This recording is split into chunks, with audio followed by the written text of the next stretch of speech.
अंतर्जातीय विवाह का संदर्भ देखिए। हालांकि हम मानते हैं कि हमारे संस्कार, हमारी सभ्यता, हमारी संस्कृति को हम नहीं खोना चाहते, उस पर चलना चाहते हैं, लेकिन कई बार स्थितियां ऐसी होती हैं कि हमें बच्चों के लिए अपनी कुर्बानी करनी पड़ती है। वही संदर्भ आप लीजिएगा और कविता का आनंद लीजिएगा कि बिल क्लिंटन और मोनिका लेविंस्की के प्रेम प्रसंगों से बिल क्लिंटन का दुनिया में नाम हो गया और मैंने अपनी पड़ोसन मोनिका से हंसकर क्या बात कर ली, मैं तो मोहल्ले में बदनाम हो गया। बिल क्लिंटन और मोनिका लेविंस्की के प्रेम प्रसंगों से बिल क्लिंटन का दुनिया में नाम हो गया और मैंने अपनी पड़ोसन मोनिका से हंसकर क्या बात कर ली, मैं तो मोहल्ले में बदनाम हो गया। तो मोनिका के चाहने वालों ने मेरे खिलाफ रपट करा दी, तरह तरह की अफवाहें उड़ा दी। इस घटना के अगले ही दिन जैसे ही सुबह सुबह सूर्य देवता चमके, मेरे घर स्थानीय थाने के 2 पुलिसकर्मी आ धमके। बोले, सुना है आजकल तू गली मोहल्ले में प्यार बांटता फिरता है, मोहल्ले की लड़कियों को उपहार बांटता फिरता है, चल एक प्यार भरा उपहार तुझे हम देंगे, थाने चल, तेरा इंटरव्यू लेंगे। मैंने कहा, हुजूर आप किस सदी में सो रहे हैं, आप किस सदी में सो रहे हैं, बेवजह की खफा हो रहे हैं, बिना कुछ सोचे समझे जाने चले आए मुझे धमकाने। देखिए ये बात अच्छी नहीं है और वैसे भी मोनिका बालिग है, कोई बच्ची नहीं है जो मेरी बातों में उलझ जाएगी और आपके आने से ही कौन सी अपनी समस्या सुलझ जाएगी, आपके आने से ही कौन सी अपनी समस्या सुलझ जाएगी, क्योंकि पुलिस के आने से तो समस्या सुलझती कम उलझती ज्यादा है।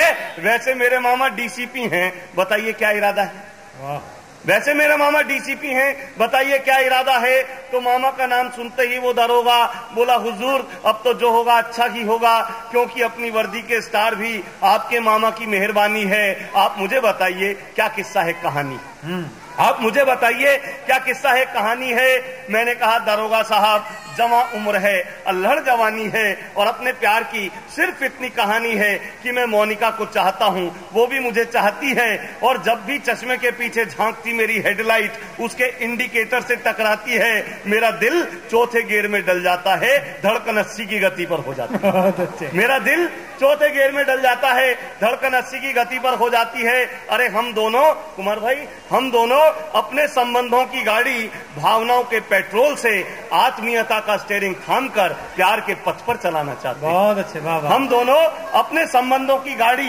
भावनाओं के पेट्रोल से आत्मीयता का स्टीयरिंग थामकर प्यार के पथ पर चलाना चाहते हैं, या यूं कहें कि भावनाओं के क्षितिज पर प्यार का परचम फहराना चाहते हैं, क्योंकि जीवन के 70% विषयों पर हमारे विचार मिले जुले हैं। पर इसके पिता मेरी गाड़ी पंचर करने पर तुले पर इसके पिता मेरी गाड़ी पंचर करने पर तुले हैं। शायद उनके दिमाग के कार्बोरेटर में संकीर्ण मानसिकता का कचरा भरा हुआ है और उनके भीतर का मानव मरा हुआ है। वो नहीं चाहते कि उनके घर की पार्किंग में खड़ी उनकी लाडली मारुति कार मुझ जैसे बजाज चेतक स्कूटर के साथ एक ही रफ्तार पर टायर से टायर मिलाकर चले। टायर से टायर, वो नहीं चाहते कि उनके घर की पार्किंग में खड़ी उनकी लाडली मारुति कार मुझ जैसे बजाज चेतक स्कूटर के साथ एक ही रफ्तार पर टायर से टायर मिलाकर चले और जीवन के हाईवे पर खुश रहे फूले फले, जीवन के हाईवे पर खुश रहे फूले फले।